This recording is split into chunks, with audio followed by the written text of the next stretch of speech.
A internet de escada não morreu. Inclusive, milhares de pessoas ainda a usam no Brasil e em outros países. Acredite ou não, é seguro dizer que no mundo, mais de 1 milhão de pessoas e coisas estão conectadas à internet via conexão de escada, mesmo 30 anos após seu lançamento comercial. Para você ter uma ideia, no Brasil, cerca de 220 mil domicílios ainda tinham conexão de escada à internet em 2017, segundo o IBGE. Apesar de estar em declínio há muito tempo, a queridinha da década de 90 segue firme e forte. E você achando que a internet de escada já tinha se aposentado e já era peça de museu, né? Quer saber mais? Só falar bora que eu bora. Olá, meu nome é Henrique Ribeiro. Bem-vindos ao canal onde falamos de tecnologia, mercado e adicionamos umas boas doses de provocações. Ó, nesse episódio vamos falar pra caramba sobre a internet de escada e para isso preparamos uma lista pra lá de inusitada. Vamos começar com uma breve parte da história da tecnologia, a história da internet, explicando como era a internet de escada e por que a tecnologia foi impulsionada pela rede de telefonia fixa, sua linha telefônica. Vamos falar do curioso ritual de conexão às 2 horas da tarde de sábado, desvendar aquele barulhinho nostálgico, relembrar as baixíssimas velocidades. Caminhando para o final, descobrimos os motivos pelos quais ainda existe internet de escada pelo mundo, o que não te disseram sobre a internet. E finalizaremos explicando o verdadeiro significado por trás de cada parte daquele barulhinho de nostalgia da internet de escada.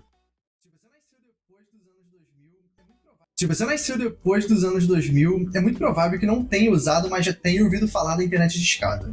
Agora, se você nasceu antes dos anos 2000, certamente já passou por um misto de amor e ódio com ela, certo? Nos seus primórdios, a internet de escada era o meio predominante de acesso à internet. Conhecida no exterior como Dial-Up Internet, ela funcionava a partir de um computador de mesa equipado com uma placa de rede ou modem, uma linha telefônica e um discador. Sim, essa mesma linha telefônica que os neandertais usavam para fazer ligações de voz pelo telefone fixo. A linha telefônica dependia de um provedor de telefonia fixa e o discador, por sua vez, necessitava de um provedor de acesso à internet, ou provedor de internet.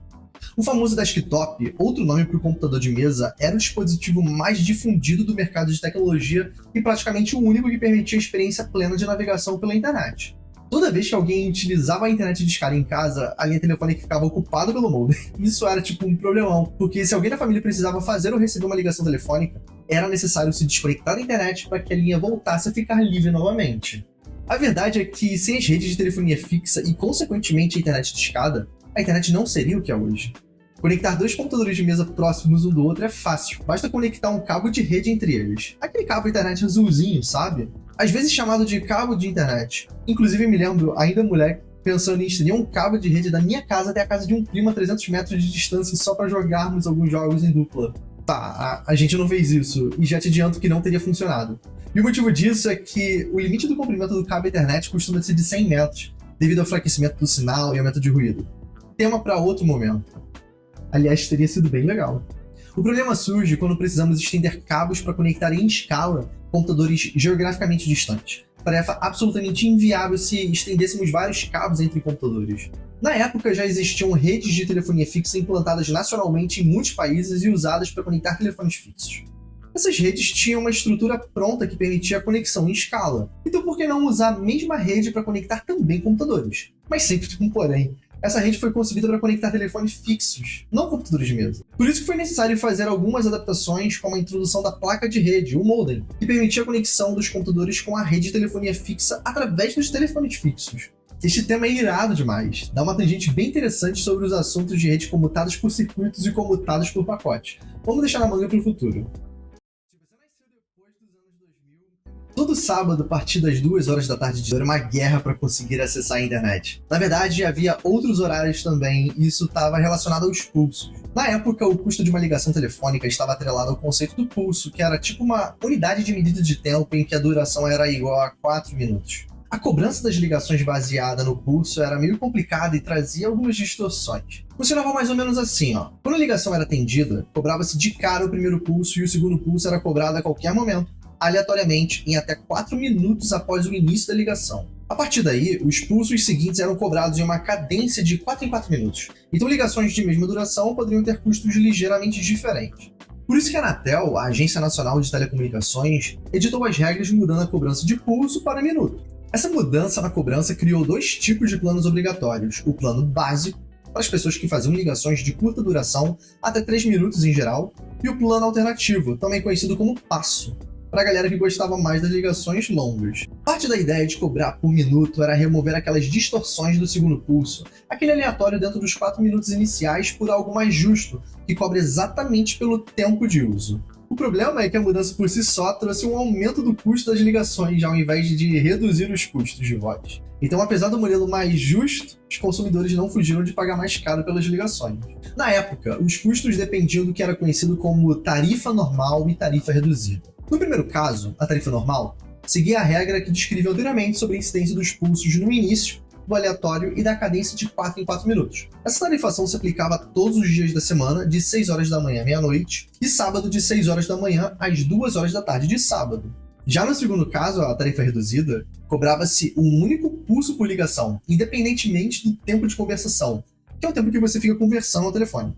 Ou ficava. Essa tarifação se aplicava a partir das 2 horas da tarde de sábado, domingo o dia inteiro, e entre meia-noite e 6 horas da manhã durante os dias da semana. A mesma lógica dos custos da tarifa normal e da tarifa reduzida se aplicava exatamente para o acesso de escada à internet. Ao invés de conversação, o que rolava era navegação. Até porque, no final das contas, navegar pela internet significava usar a rede de telefonia fixa, então se tratava de uma ligação. Não uma ligação de voz, mas uma ligação de dados.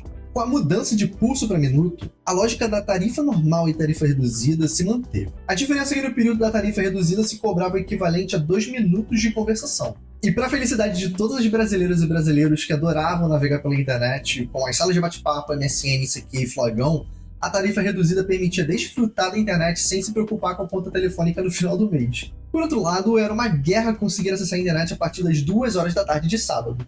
Até porque muita gente esperava por esse momento. Era tipo um evento na segunda metade da década de 90 e início dos anos 2000. E pode apostar, se voltássemos num sábado qualquer deste período, próximo das 2 horas da tarde de sábado, encontrariam inúmeros millennials na frente de um computador de mesa, todos esperando pela largada para clicar no botão conectar dos seus discadores favoritos, como IG, UOL, Terra e Clique 21. Sabe o que é engraçado? Os discadores não vinham instalados por padrão nos computadores. Ora, o que fazer então para acessar a internet, já que um dos pré-requisitos, o discador, não vinha disponível? Era bastante comum instalar os discadores através de CDs, desde que vinham em revistas de informática ou até mesmo avulsos, vendidos em bancos de jornais, mercados e lojas. Então você comprava o CD, levava para casa, inseria na entrada de CD-ROM do computador e instalava o discador. Não bastava ter apenas o computador e o discador instalado, você precisava ir a uma loja de informática, comprar uma placa de rede, o tal do modem, instalar fisicamente no gabinete do seu computador e conectar via cabo do seu telefone fixo. Isso porque nem sempre um computador vinha com modem. Além disso, para ter um telefone fixo, você precisava ter um contrato de plano de voz com a sua operadora de telefonia fixa. E o discador? Bom, dava para usar uns discadores gratuitos se você não se importasse de muitas vezes perder horas para se conectar. Então, às vezes, era necessário pagar. Cara, eu nunca paguei, por isso que eu esperava horas para conectar. Vamos recapitular o processo de como conectar na internet de escada. O seu computador de mesa precisava ter instalado um programa chamado discador, software. O seu computador de mesa precisava ter uma placa de rede chamada de modem, o hardware. O modem se conectava por cabo telefônico ao seu telefone fixo. E o seu telefone fixo, por sua vez, se conectava à sua operadora de telefonia fixa. Ao clicar no botão conectar do seu discador, este utilizava, através do modem, o seu telefone fixo para fazer uma ligação telefônica para o provedor de internet. Se o provedor de internet atendesse essa ligação, aquele delicioso som da internet de escada era reproduzido. Do lado do provedor de internet, também tinha um modem que se conectava ao modem do seu computador de mesa. Particularmente, tento achar que o toque daquele barulho da internet de escada foi a primeira experiência dopaminérgica dos milênios, antes mesmo de surgirem as redes sociais. Era uma delícia, até porque no final do barulho era o sinal verde para entrar e navegar pelas suas páginas web favoritas. A sensação era ainda mais prazerosa ao se conectar depois de algumas boas horas, após inúmeras tentativas frustrantes de se conectar. Bom, com essa explicação agora podemos entender o motivo pelo qual o telefone fixo da sua casa ficava ocupado durante uma conexão de escada à internet. Porque no final das contas, o discador e o modem estavam ocupando a linha telefônica com uma ligação telefônica. A diferença é que ao invés da ligação enviar e receber voz, enviavam-se e se recebiam dados. Ao invés da ligação ser iniciada com a retirada do telefone do gancho e a descagem dos botões com dígitos numéricos, abria-se o discador, colocava-se o seu usuário e senha e por fim clicava-se no botão conectar. A partir daí era só alegria. A galera abriu o navegador mais famoso, o Internet Explorer, instalado por padrão na maioria dos computadores Windows, navegava pelas páginas web, fazia buscas pelo Yahoo, KD, trocava mensagem pelo ICQ, MSN, Baixava música pelo BitTorrent, LimeWire ou Napster. Acessava o Baixa Aqui para baixar diversos programas livres e por aí vai. Para os moldes atuais, os modems eram extremamente limitados e lentos, um dos motivos que explica a internet lenta. A velocidade máxima era de 56.6 kbps por segundo. Baixar qualquer coisa na internet era uma tarefa que exigia muita paciência. Na internet de escada, a informação levava tempo para ser distribuída, para ser baixada e consumida, especialmente qualquer conteúdo que não fosse texto. Se você quisesse baixar uma imagem, isso poderia levar alguns segundos ou até alguns minutos, dependendo da resolução, a qualidade da imagem, sabe? Baixar uma música seguia o mesmo princípio, mas se você quisesse baixar um álbum completo, provavelmente levaria alguns bons minutos ou até mais de uma hora. O negócio ficava ainda mais interessante ao baixar vídeos ou jogos, o que poderia levar muitas horas, dias ou, nos piores casos, até semanas. Hoje isso é inconcebível, porque na internet moderna tudo acontece num piscar de olhos. Escutar música, assistir vídeos, baixar arquivos grandes exige um tempo praticamente instantâneo para carregar essas informações. Para isso, naquela época, as pessoas não baixavam qualquer coisa a qualquer momento. Havia um certo senso de planejamento e ponderação, sabe? Eu, por exemplo, quando vi um arquivo de 10 MB, já sabia que precisaria esperar pelo menos uma hora. Como aumentar a velocidade da internet de escada? Era a pergunta que todos se faziam. Os modems evoluíram aos poucos, permitindo incrementos nas taxas de transferência. Em 1993, o modem mais rápido atingiu uma velocidade de 14.4 kbps por segundo. Já em 1994, houve o lançamento do modem de 28.8 kbps por segundo. Em 1996 foram introduzidos os modems de 33.6 kbps por segundo e mais tarde, em 1998, chegaram aos prateleiros os modems de 56.6 kbps por segundo. Então, no início dos anos 90, a melhor velocidade disponível estava em torno de 14.4 kbps, enquanto no final da década, a melhor velocidade estava em torno de 56.6 kbps por segundo, um incremento de quase 4 vezes. Embora essas velocidades fossem teóricas, na prática a história era bem diferente. As limitações da infraestrutura, tanto das redes de telefonia fixa quanto dos provedores de acesso de escada, podiam impactar diretamente na velocidade real. Isso sem contar nas limitações da infraestrutura de hospedagem das páginas web, como o número de requisições simultâneas e capacidade de transferência disponível. Isso significa que, dependendo das condições, mesmo que o seu computador de mesa tivesse um modem de 56.6 kbps por segundo, a taxa de transferência de um arquivo poderia ser bem menor, mas bem menor mesmo. Imagina ter um modem de 56.6 kbps, mas baixar apenas 10 ou 20 kbps por segundo. Isso era bastante comum, inclusive. Muito grosseiramente falando, podemos falar que essa seria a velocidade da internet experimentada pelo usuário. Outro ponto importante é que as velocidades de download e upload podiam variar bastante. Em geral, as velocidades de download são maiores que as velocidades de upload. O motivo por trás disso é que há muito mais demanda de download do que de upload, além de algumas limitações técnicas sobre a quantidade de tráfego que os meios de transmissão e cabos podem suportar. Isso não se aplica apenas à conexão de escada, mas a qualquer tipo de conexão. Agora vamos fazer um exercício. Estimar o tempo de download de arquivos de imagem, música e vídeo com a internet de escada. Para facilitar a visualização dessa baixa velocidade, vamos considerar as taxas de transferência de 14.4 kbps por segundo, 28.8 kbps por segundo e 56.6 kbps por segundo. Essa foto foi tirada de um iPhone 13 Pro Max, tem um tamanho igual a 2.3 MB e foi salva com o formato RAIF, muito utilizada pelos dispositivos da Apple. Enviá-la e receber por um aplicativo de mensagens é bem simples e praticamente instantâneo com as tecnologias de conexão atualmente, tipo Wi-Fi, 4G ou 5G. Mas na conexão de escada, certamente levaria alguns bons minutos. No cenário mais otimista, com o modem de 56.6 kbps por segundo, o download poderia levar aproximadamente 6 minutos. Já com 28.8 kbps por segundo, levaria por volta de 11 minutos. No pior cenário, com o modem de 14.4 kbps por segundo, demoraria 22 minutos.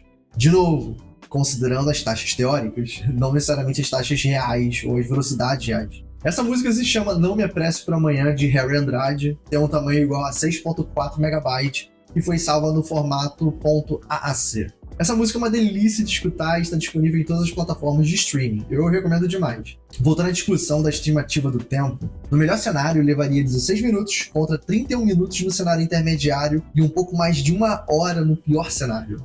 Isso para uma única música de apenas 2 minutos e 56 segundos.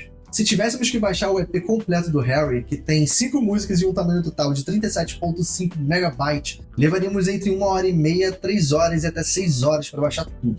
Por um tempo desses, só mesmo deixando baixar durante a madrugada, se ele tivesse lançado o EP lá nos anos 90. Mas claro que a alternativa mais adequada sempre foi comprar o álbum na loja física. No seu aplicativo de mensagem favorito, um áudio de 30 segundos pode ter 300 KB. Na conexão de escada, o tempo de download variaria do cenário mais otimista para o mais pessimista. Quase 3 minutos, 1 minuto e meio e 40 segundos. Aquele áudio longo de 3 minutos, quase um podcast, sabe? Pode ter 1.5 megabyte. Então, 14 minutos e meio, 7 minutos e quase 4 minutos. Por fim, o vídeo bruto de teste desse episódio tem um tamanho aproximado de 30 GB. Sim, 30 GB, salvo no formato .mov codificado com o codec Apple ProRes Proxy 422, onde o bitrate em Full HD a 30 fps chega a 45 megabits por segundo. Os valores de tempo para download com as 3 opções são estupidamente altos. Na taxa de 56.6 kbps por segundo, o melhor cenário, pasmem, levaria 53 dias ininterruptos, quase 2 meses.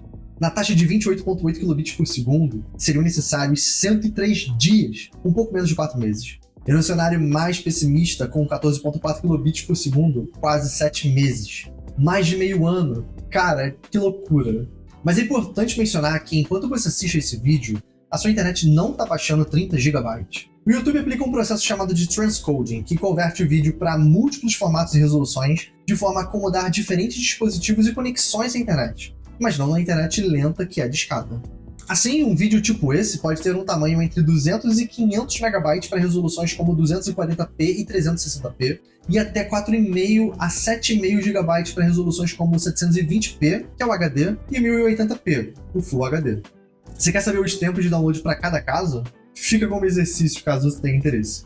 Eu disse anteriormente que há mais demanda no download do que upload, então todos os exemplos anteriores consideram processos de download. O upload de arquivo demorava ainda mais, porque aqueles 22 minutos do pior cenário de download da imagem que mostramos poderiam se tornar quase 1 hora. Imagine 1 hora para fazer o upload de uma imagem para sua rede social favorita. O mesmo se aplica para o áudio enviado no seu aplicativo de mensagem, ou aquele vídeo compartilhando alguns segundos da sua rotina ou eventos. Você consegue imaginar a internet de hoje com as limitações dos anos 90? Seria impossível nos modelos de conteúdo que temos atualmente com essas restrições impostas pela conexão de escada. Outra coisa que vale mencionar é que os formatos de arquivos mudaram ao longo do tempo, impactando o tamanho dos arquivos. Além disso, devido às resoluções das telas dos celulares, tablets, computadores e laptops, as imagens atuais têm maior resolução e, com isso, um tamanho maior. A mesma lógica se aplica para as músicas e vídeos com melhores codecs e resoluções, tipo 4K ou 8K. Um aviso! Todos os cálculos anteriores foram realizados com a ferramenta na página Download Time, que você pode encontrar na descrição do vídeo. Lá é possível fazer algumas simulações para diferentes tamanhos de arquivos e diferentes velocidades de download. No início do vídeo, falamos sobre os 220 mil domicílios com acesso à internet no Brasil em 2017, segundo o IBGE. Isso não representava sequer 0,5% dos domicílios. Em 2021, esse número seguiu em queda, chegando a 0,1%. Os dados do IBGE, ano a ano, dizem o seguinte: em 2017, 220 mil. 2018, 109 mil. 2019, 101 mil. 2021, 92 mil. E em 2022, 167 mil. Todas as regiões apresentaram um salto entre 2021 e 2022, mas os destaques foram para as regiões Sudeste, Sul e Nordeste, em ordem decrescente. No Sudeste, saltou de 51 mil para 92 mil. No Sul, de 22 mil para 43 mil. No Nordeste, de 6 mil para 16 mil. A Vivo fornecia o serviço até pouco tempo, mas descontinuou em favorecimento de seus planos de rede móvel 3G e 4G. Não temos a data exata da descontinuidade do serviço, então se você souber, compartilhe nos comentários que vai ser bem legal. Esses números refletem a realidade no Brasil, mas mundo afora não tem sido muito diferente. Em 2020, estimava-se que em torno de 38 mil residências no Canadá tinham internet de escada, aproximadamente 1% dos canadenses. Em 2021, por volta de 250 mil residências nos Estados Unidos. Você pode estar surpreso ou surpreso com essa informação, até porque certamente não consegue imaginar navegar pela internet atualmente com esse acesso de escada. Na real, nem eu consigo imaginar. Mas o ponto é que a conexão de escada à internet ainda é muito usada no contexto de comunicação entre máquinas. O jargão técnico é Machine-to-Machine Communication, ou M2M, para designar a comunicação entre máquinas, computadores e dispositivos eletrônicos em geral. Por exemplo, os caixas eletrônicos e maquininhas de pagamento podem usar a conexão de escada, sobretudo em regiões remotas ou regiões rurais com baixa densidade populacional, mas que possuem algum tipo de serviço bancário. Devido ao elevado custo de infraestrutura, é complicadíssimo levar a internet via cabo ou fibra ótica até essas regiões. Por isso que, nas regiões em que o acesso de escada chegou, grandes são as chances de outros acessos terem dificuldade de chegar ou sequer chegarem. E o curioso é que o acesso de escada simplesmente funciona para esses casos de uso, como o dos caixas eletrônicos e maquininhas. O motivo é que as informações que passam por essas conexões não exigem muita largura de banda ou velocidade. Baixar informações de extrato ou fazer pagamentos exige apenas algumas centenas ou milhares de bytes de dados. Então a velocidade de 56.6 kbps por segundo pode ser mais do que suficiente. Há ainda os casos em que muitas empresas usam a conexão de escada como backup, ou seja, tipo um plano B caso suas operações tenham problemas com os outros tipos de conexões, tipo cabo, internet via rádio, satélite, fibra ótica e celular. Agora chegou a parte mais esperada do vídeo, que é entender aquele barulho da conexão de escada como nunca antes. Sim, da mesma forma que se você pegar o telefone do gancho e conversar com alguém, você vai escutar a voz da pessoa do outro lado da linha, com palavras e frases, cada parte do som da internet de escada também tem um significado, tipo com palavras e frases ditas e compreendidas pelos modems do seu computador de mesa e do seu provedor de internet. Quase todo estabelecimento de conexão, independentemente se é acesso de escada, via cabo, internet via rádio, satélite, fibra ótica ou até celular, costuma ser chamado por handshake. Da palavra em inglês que quer dizer literalmente aperto de mão, todo o processo de estabelecimento de conexão com sucesso é um acordo, um aperto de mão entre duas ou mais máquinas. Então aquele barulho todo são duas máquinas, nesse caso, dois modems conversando, combinando algumas coisas entre si e concordando com essas coisas combinadas. Existe um diagrama bem legal que será usado como referência para explicar essas partes, e você pode encontrar também na descrição do vídeo. Além disso, existe uma outra referência que apresenta o espectrograma durante o estabelecimento de uma conexão de escada entre dois modems, ou seja, é um gráfico das frequências sonoras ditas e compreendidas pelos modems. Tudo começa quando você clica no botão conectado ao seu discador.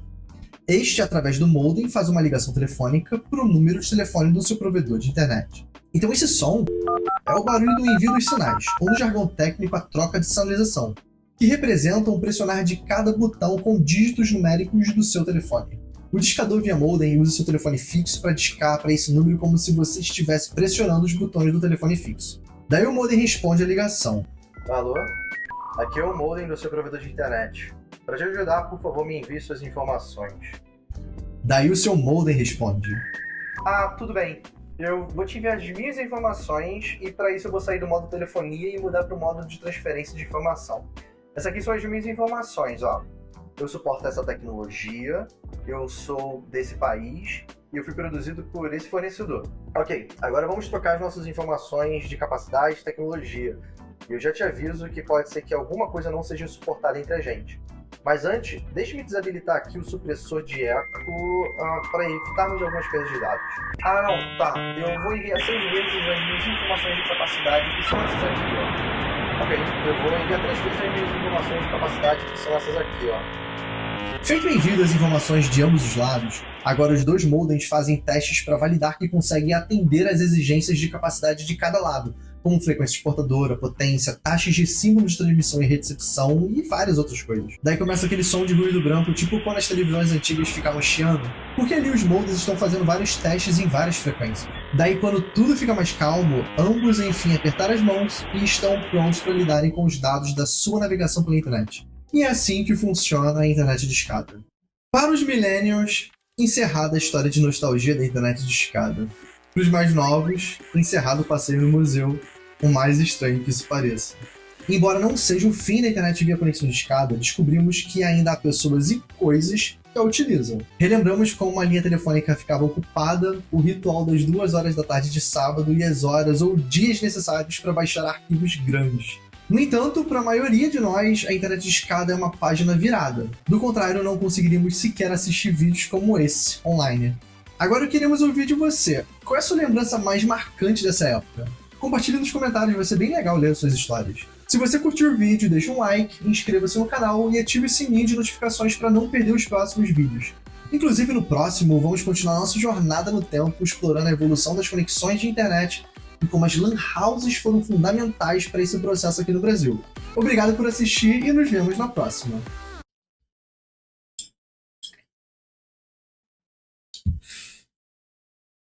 Está gravando.